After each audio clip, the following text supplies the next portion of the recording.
Okay, so what we were doing that gave me the idea to try and show the calm down, because she was really responding to it really nicely.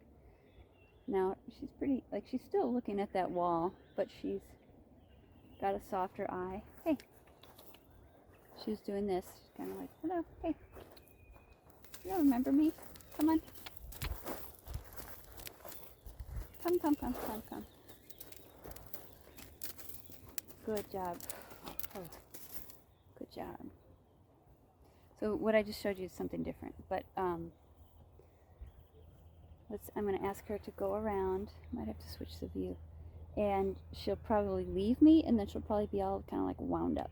So the thing that we're working on might, with the level of freedom that she has, she sometimes feels like, oh my God, I'm all alone in the world. I don't know what to do. So she's like under saddle in the cart on the lunge line. Not always on the lunge line. Like, it depends on how far away she is. Hi.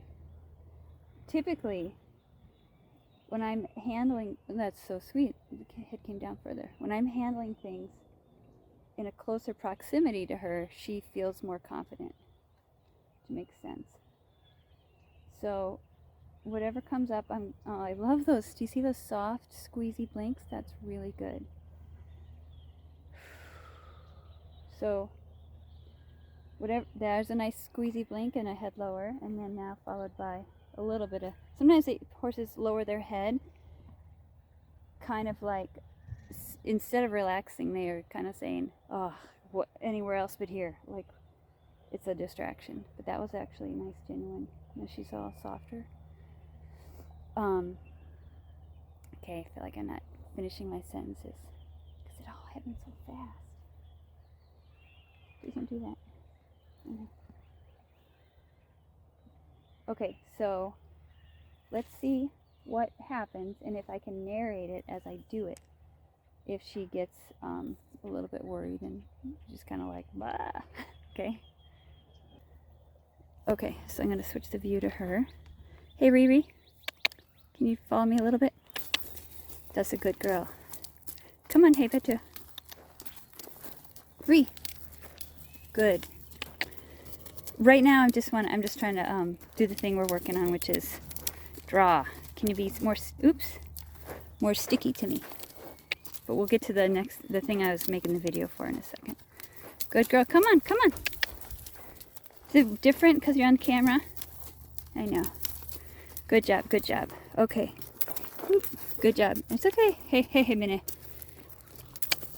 Good. Trot. Stay with me. Good girl. Stay with me. That's fine. Trot. Good. It's okay. Good. Trot. Because she's kind of leaving me. Trot. No, she's totally leaving me. No, she's connected a little bit. Good girl. Good girl. Good girl. Good girl. Come. Canter. It's okay. You're so good. Canter. Good girl. Good. Okay. Let's face this way. That was nice that you came back. Oh. Good. Okay, so here's her beautiful statuesque. I am it's not as her head is not as high as it was the other time. Oh, you're such a good girl. Now that's her begging face. Let's see if I can show you. So the first thing I need to do is check in with myself. There's some chewing, and that's really great. And she's kind of saying, hey, I know you have food in here. And that's her begging face, but my answer is, thank you, I do have food in here. We're not going to have it right now. So the first thing is check in with myself and take a breath. That's so good. And strapping her head. And I even might check in with myself, like, man, when her head was like that, like, see, I'm like, wow, look at you. You're a very fancy, nervous horse, potentially about to explode sideways, hopefully not on me. I can be honest with myself about how I'm feeling about that, and honest with myself and present, like, Am I safe? Do I feel frustrated that she's not being the exact picture of the horse that I want her to be, super connected with me at this moment? Like, just the honesty of noticing how do I feel, that is really powerful to then be kind to myself and breathe and know, like, hey, there might be something in this for me, or I don't know. It's just basically like what I've noticed is if you're trying to sell the horse on something that you're not even honest with yourself about, like how you're feeling, they have a pretty good bullshit radar. Now you want to roll because you're so calm and tired. Oh, you also want my food?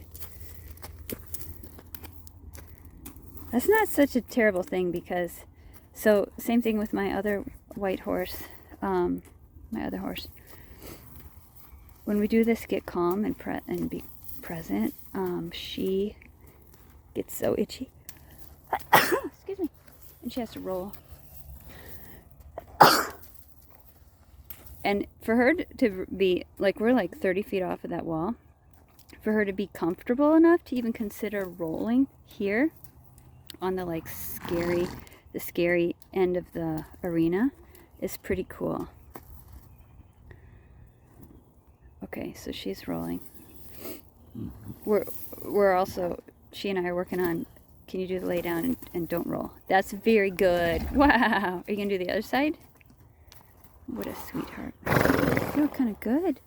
So what's really neat also is that, okay, there she's checking.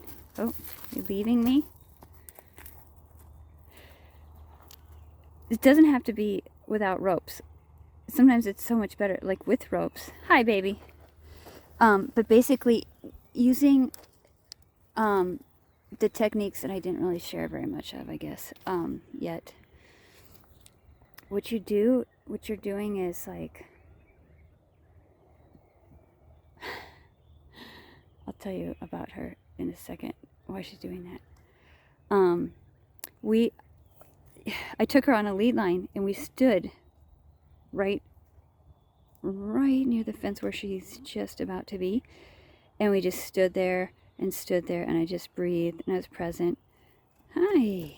Is it scary place? Thank you for running to me almost. Riri, come. When we do this and we help them invoke the feeling and step into the feeling of, I feel calm here and I feel really good and I don't even know why, but I just feel so good and calm. They remember that feeling and it's so good for them. And they associate, hi, you're such a love, good girl. And then that is, I know. And then that is, like, this wall has become a lot less scary because she experienced what it felt like to just be not super scared. And if I am the one that helps her feel calm and safe, she will associate me with those feelings. Like, wow, this is the person that helps me feel calm and safe.